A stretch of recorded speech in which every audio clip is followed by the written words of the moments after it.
कुछ भी तो नहीं किया।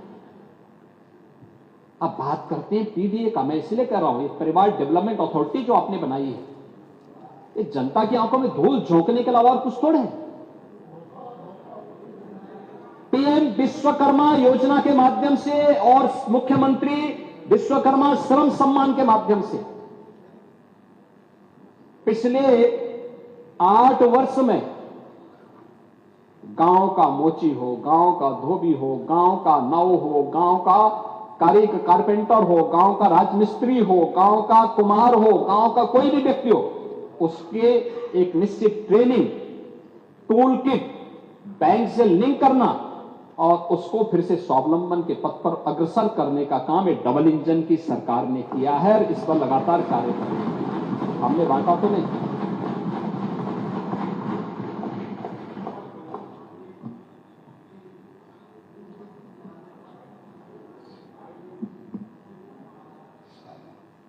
पेंटर को, लोहार को और सारी जातियों को उस समय बांटा गया था। ऐसा नहीं है, लेकिन आपने उसको बड़े पैमाने पर किया होगा, हम लोग तो देखे नहीं।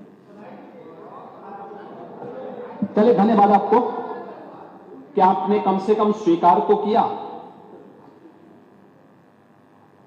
ये उनके जीवन में परिवर्तन करने का आधार बना है और इस पर सरकार ने काम किया है, क्योंकि ये हमारे, आज आप देखते होंगे पहले पर्व और त्योहार आते थे और पर्व और त्योहारों में चीन का सामान यहां के बाजार में भर जाता था, और आज उत्तर प्रदेश के बाजार में अगर आप देखेंगे कोई पर्व और त्योहार आता है, कोई भी पर्व और त्योहार हो, और दीपावली हो, होली हो, रक्षाबंधन हो, ईद हो, क्रिसमस हो, गुरु पर्व हो, कोई भी पर्व और त्योहार आता है, उन पर्व और त्योहारों पर आज उत्तर प्रदेश के हस्तशिल्पी कारीगरों और उत्तर प्रदेश के उद्यमियों ने जो प्रोडक्ट तैयार किया है, इस प्रोडक्ट को पूरे मार्केट में ये भरा रहता है। उत्तर प्रदेश के मार्केट में भी डिमांड होती है, यही लोग खरीदते हैं, यही उपहार के रूप में देते हैं। मेरे पास तो कोई भी राष्ट्राध्यक्ष या कोई भी किसी मिशन से जुड़ा हुआ एम्बेसडर आता है तो मैं तो उपहार के रूप में अतिथि को अपनी ओडीओपी के प्रोडक्ट को ही देता हूं, और उन्हें देता हूं क्योंकि ये पैसा जाएगा उन हमारे हस्तशिल्पी और कारीगरों के पास जाएगा जो प्रदेश के विकास में योगदान देगा। लेकिन आपके यहां तो जब सिपाही महोत्सव आप करते थे और रामपुर में भी जन्मदिन का आयोजन करते थे तो बर्किंगम की वो बुकी मंगाते थे समारोह को करने के लिए, है बग्गी विदेशियों से। क्या आप लोगों का आचरण है? अपने को समाजवादी कहते हैं। रानी विक्टोरिया और भी रानी विक्टोरिया की। तो ये तो आप लोगों की स्थिति थी। ये तो दोहरा चरित्र था आप लोगों का, और यही आपका विजन भी है। आप बात तो आजादी की करते हैं लेकिन काम गुलामी जैसा करते हैं। बर्किंगम की बुकी को बुला करके और फिर नेताजी जैसे भोले भाले व्यक्ति को भी बदनाम करने का काम कर दिया आप लोगों ने। शिवपाल उनकी विरासत के अंतिम उत्तराधिकारी थे, लेकिन बेचारा भी अब एकदम गच्चो कच्चा खा गया, चाचा भी गच्चा खा गया। महोदय, एमएसएमई के लिए जो सरकार ने प्रयास किए, परिणाम क्या थे?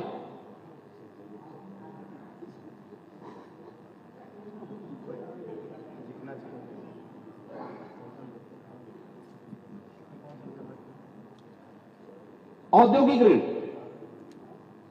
देखिए, सीडीओ रेशो सबसे पहले मैं आपको बताना चाहता हूं, औद्योगिक ऋण जो पहले हमने वितरित किया 2017 में 3,54,000 करोड़ रुपए इन सभी क्लस्टर्स से जुड़े हुए लोगों को उपलब्ध करवाए गए, और 24-25 में यह बढ़कर के 9,24,000 करोड़ हुआ है। 9,24,000 करोड़।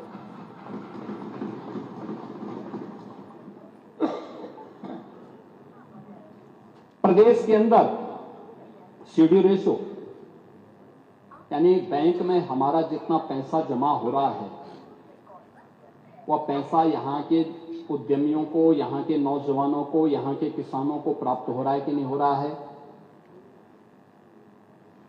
या क्रेडिट डेबिट की इस व्यवस्था को बैंकों के माध्यम से देखा जाता है। जितना पैसा जमा हो रहा है उतना पैसा यहाँ के लिए विकास के लिए उपलब्ध होकर बैंकर्स करा रहे हैं कि नहीं करा रहे हैं।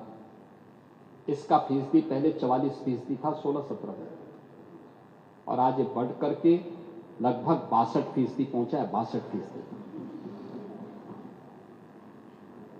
Pandey ji, single window system को आज निवेश को यहां पर निवेश सारथी पोर्टल बनाया गया है, और अभी मैं तो चाहूंगा आप सबको भी, आप भी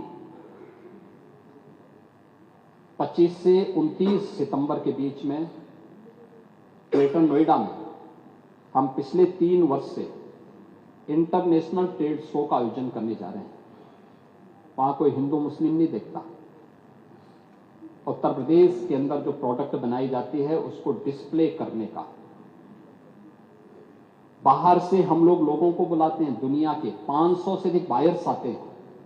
बायर सेलर्स मीट होता है और फिर उसके ऑर्डर दिए जाते हैं।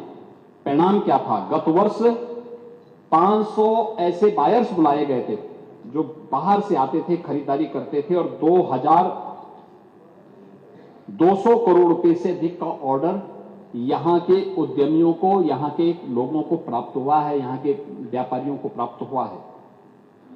एफडीआई, फॉर्च्यून ग्लोबल 500 और फॉर्च्यून इंडिया 500 कंपनियों के लिए भी हम लोगों ने एक पॉलिसी बनाई है। और एफडीआई के मामले में अगर आप देखेंगे सन 2000 से 2017 तक केवल 3,303 करोड़ रुपए का ही एफडीआई यूपी के अंदर आया था, और 17 से अब तक 16,316 करोड़ रुपए का एफडीआई यहां पर उत्तर प्रदेश को प्राप्त हुआ है। आप ऊर्जा की बात कर रहे थे। ऊर्जा 2047 यानी 1947 से 2017 तक सीमित क्षमता थी और अनियमित विद्युत आपूर्ति थी। ऊर्जा क्षेत्र में निजी इकाइयों को मिलाते हुए कुल उत्पादन हमारे यहां 12,000 मेगावाट थी यूपी के अंदर। इसमें एनटीपीसी भी था, यहां के पावर प्लांट भी थे और अन्य निजी क्षेत्र भी थे। उद्योग हो या खेती, घरेलू उपयोग सभी के लिए क्षमता अपर्याप्त थी। ग्रामीण क्षेत्रों में बिजली आपूर्ति अक्सर यानी रहती ही नहीं थी, जिसके कारण सिंचाई, पढ़ाई और छोटे उद्योग ये सब बंदी के कगार पर जा चुके थे। और 2017 से 2025 के बीच आपने कहा कि हमारे यूपी में कितनी उत्पादकता बढ़ी है अतिरिक्त। अगर 12 से 17 के बीच में आप देखेंगे उत्तर प्रदेश में 6,000 मेगावाट की आपने बिजली की उत्पादन की क्षमता को बढ़ाया होगा, लेकिन 17 से लेकर के अब तक हम लोग 8,000 मेगावाट की अतिरिक्त वृद्धि किए हैं यूपी में पावर जनरेशन की। आप यूपी में इसी से आप अंदाजा लगा सकते हैं 2016-17 तक जो पीक जाता था पावर का वह 16,000 मेगावाट तक पहुंचता था। बिजली की क्या स्थिति रहा करती थी हर व्यक्ति जानता है, हर व्यक्ति भुक्तभोगी है। और आज यही पावर की पीक आवर में जो डिमांड होती है वो 33,000 मेगावाट की होती है। 33,000 यानी आपसे दुगने से अधिक, और तब भी पावर कॉर्पोरेशन इसकी सप्लाई कर रहा है। प्रदेश के अंदर इस दौरान 1,21,000 मजरों में अतिरिक्त विद्युतीकरण का काम भी किया गया। और मैं इस बात को विद्युत मंत्री से कहूंगा कि वो एक बार दिखाएं आपके यहां की, आप जिस बिजली की योजना के बारे में बात कर रहे हैं वहां पर आखिर कहां वो पैसा गया, क्यों नहीं हो पाए। होगा, आप चिंता मत करिए। लेकिन ये भी हम बताना चाहेंगे कि सारे कार्य हुए हैं। 1,21,000 और 1,86,00,000 परिवारों को फ्री में बिजली के कनेक्शन भी उपलब्ध करवाए गए। 8 वर्षों में 765 केवीए के 3, 400 केवीए के 21, 220 केवीए के 72 और 132 केवीए के 99 सब स्टेशन भी स्थापित हुए हैं।